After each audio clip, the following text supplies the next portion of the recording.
watching The 7 from WATE 6 on your side. Williams, and welcome to The 7. Glad you're with us tonight. Let's get a look at the big 7 stories right now. And topping our list for us is the weather. Gloomy skies popping up throughout East Tennessee, but how's the forecast shaping up for the rest of the evening? Well, let's get you up to date with the very latest. Chief Meteorologist Ken Weathers joining us over in the Storm Center. Ken, how are we looking right now and what's on the way? Yeah, Bo, again, mostly sunny across the area today, and then the past hour or so we've seen scattered storms develop and move through west sections of Knox County. Look at this storm with the very heavy rainfall making its way across the area. That prompted a severe thunderstorm warning for west Knox County. We'll take a look at the radar right now.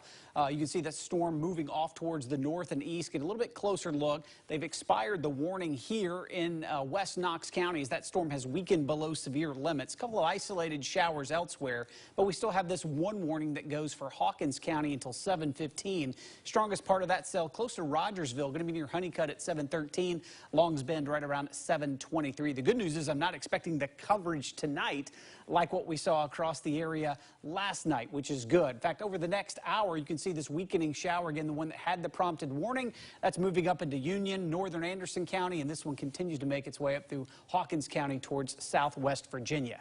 Much quieter overnight. I'll tell you if we'll see more storms tomorrow coming up, Bo.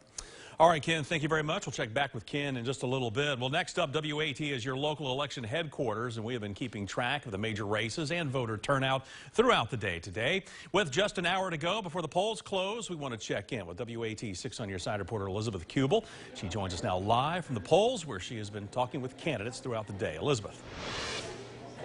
Well, Bo, all of that weather that Ken just mentioned actually forced us inside here. We are at Cedar Bluff Elementary at this precinct here. I want to give you a live look right here at the room that we are looking at. Voter turnout, they tell me here, has been steady, and you can see that after work crowd right now that is showing up to cast their ballot. So on this ballot is 3 contested Knox County Commission seat races, one of them District 3 in West Knox County. Both of the candidates in that race, Gina Oster and Stuart Hall, have spent hours here at this Cedar Bluff polling location today. And now, as we mentioned, with just 1 hour to go until the polls close, we talked to both of them about the message that they hope voters hear right now. I don't want anybody to hesitate when it comes to contacting me. My website and email is all available online, and it's going to be that way just as county commissioner. And I just want you all to know I'm going to work for you. I'm not here for the political arguing, the political grandstanding. I'm here for local issues to serve this community. I've told everybody at the door that I'm bringing district meetings back. We've not had them in over 20 years. So I'm excited to be at the library and meet all the constituents in District 3 so they understand what's going on in our district and what's happening in County Commission. They don't feel like they have to drive downtown to talk to me. I am in your community, and I want you to know who I am and how you can get in touch with me.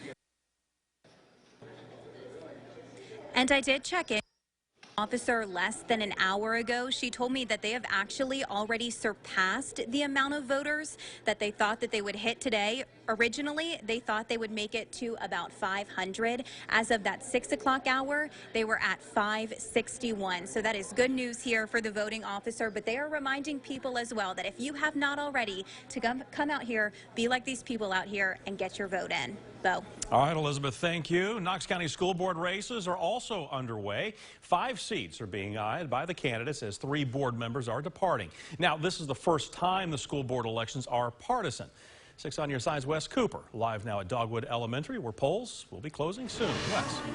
Right, Bo. Voters will decide who will represent 5 different Knox County school districts. People continue to trickle in here at the elementary school to cast their ballot, but some of the candidates for school board feel indifferent about the elections being partisan this year.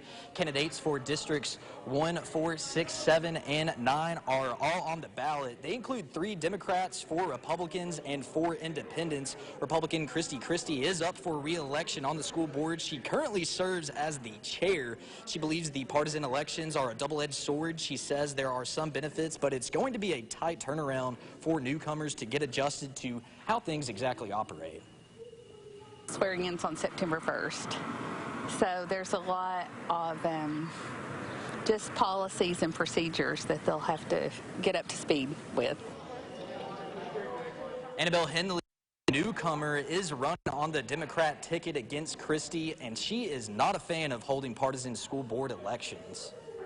Money coming in from outside of Knox County, I mean, that would not have happened in a nonpartisan race, I don't think. And I don't know a whole lot about that. I've just been reading about it the last few days.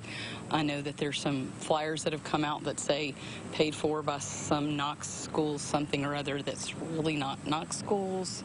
So I don't think that would have happened if it hadn't been partisan. We'll, of course, bring you all the results of all the elections across Knox County later tonight as things come in. But for now, I'm Wes Cooper reporting live in Knoxville for WAT 6 on your side. All right, Wes, thank you. And a reminder for you that you still have a little bit of time, again, left to vote. Polling locations are open until 8 o'clock tonight. Don't forget your ID if you do head out. And for more information, go to our website. We got a sample ballot for you there you can take a look at. That's at WAT.com. And make sure to join us tonight at 11 o'clock. Of course, we'll be breaking down all your local election results. Continuing our Big 7 list for you right now, the city of Knoxville says to plan for long-term road closures as the next phase of construction gets underway for the multi-use stadium project that we've been talking about. So beginning Monday, these sections of road in the area around where that stadium is planned to be built are going to be closed. Sidewalks that run along these streets will also be closed, so keep that in mind. City says the closures will allow crews to begin grading the stadium site and to upgrade utilities. We're really excited to see that there's forward movement happening at the site of the multi-use stadium. These are scheduled road closures, scheduled grading work that will help keep the project on schedule for an opening in early 2025. And again, while the goal is to have the stadium open by 2025 for baseball season, the city adds that it could be ready to host concerts, festivals, and other events a year earlier. Of course, we'll continue following the project's process for you. Hey, next on our list, one man is dead, 2 people behind bars after a shooting in Harlan County, Kentucky last night. According to Kentucky State Police, a 911 call came in just before 11 last night, reporting shots fired on Babbs Harbor in Cumberland. Troopers responded to the scene to find 36-year-old Brandon Saylor shot 1 time in the back. He was pronounced dead at the scene. We're told troopers canvassed the area for witnesses and evidence, and based on their evidence, detectives arrested Mark Bowling and Dylan Blair. You see their pictures here. They both face murder charges and are in custody at the Harlan County Detention Center. Next now on the 7 for you, the search continues tonight for a missing angler in Loudoun County. TWRA tells us an overturned boat was spotted on Watts Bar Lake near the city of Loudoun last night. Search and rescue crews say the boat was found upstream from the Highway 11 bridge just before 9 o'clock. So far, there have been no signs of the person, and crews are not sure exactly where they went overboard because yesterday's storms, well, could have sent the boat downstream. We'll make sure to let you know, though, when we do learn more. Next on our list for you tonight, a Campbell County sheriff deputy has been put on leave after a video surfaced allegedly showing him abusing his canine. The sheriff's office says the video is around 3 years old. They also said that it was posted by a fake Facebook account that was created within 24 hours of the video being posted. We have reviewed the video, which shows 2 officers with a canine. One of the officers seems to be attempting to give a command to the canine when it starts barking at him.